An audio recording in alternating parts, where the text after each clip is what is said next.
Енді тұр жаман гүлдеп тұр бөле. Аллаға шүкірші. Сенің өтері айтқаныңға не қылып жатыр қой. Мұны же түйіндеп жатыр же. Енді түрі жаман.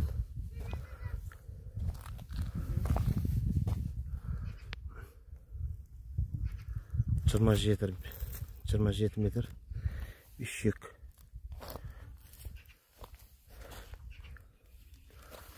Машин гүлдеп тұр бәрі.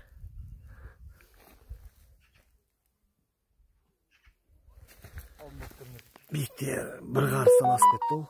Ойлар.